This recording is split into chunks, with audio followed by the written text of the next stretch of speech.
et l'esprit de la loi. Donc, vous allez me dire si je suis dans le sujet, mais je voudrais revenir à l'esprit de la loi, justement. Hein, parce qu'on sait parfaitement que cette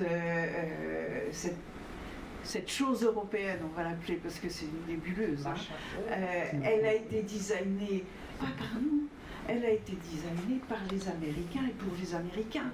Hein. Et tant qu'elle restera ce qu'elle est, c'est une confusion totale.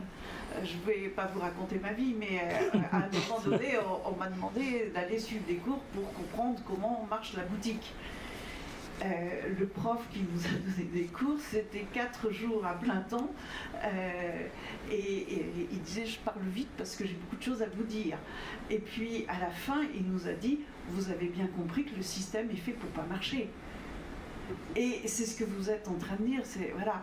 Donc aujourd'hui, il faut se reposer tout un ensemble de choses, et c'est une très bonne chose, et c'est une opportunité face à 2 grands géants qui se battent au-dessus de notre tête avec des problématiques du XXe siècle, parce que nous, il faut que nous construisions l'Europe dont nous avons besoin du XXIe siècle.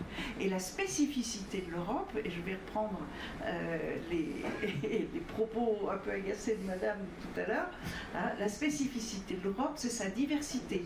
Et la diversité, c'est la source de la créativité et en même temps de la stabilité.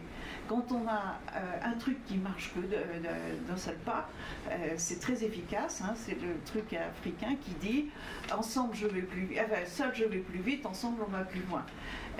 Donc avoir des lois qui sont opérantes du Pirée jusqu'à je sais pas où, Helsinki, c'est pas très raisonnable.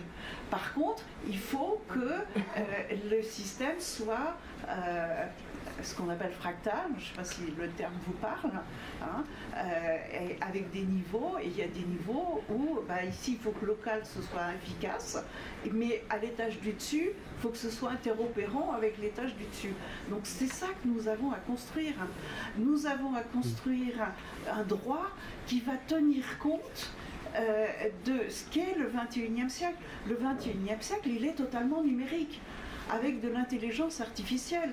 Donc la logique du droit romain et la logique du droit anglo-saxon qui se font concurrence, mais qui au bout du bout ne sont satisfaisantes ni l'une ni l'autre, il faut arriver à tirer les enseignements de ces 2 expériences pour faire la version qui devrait donner des satisfactions au XXIe siècle, et ainsi de suite.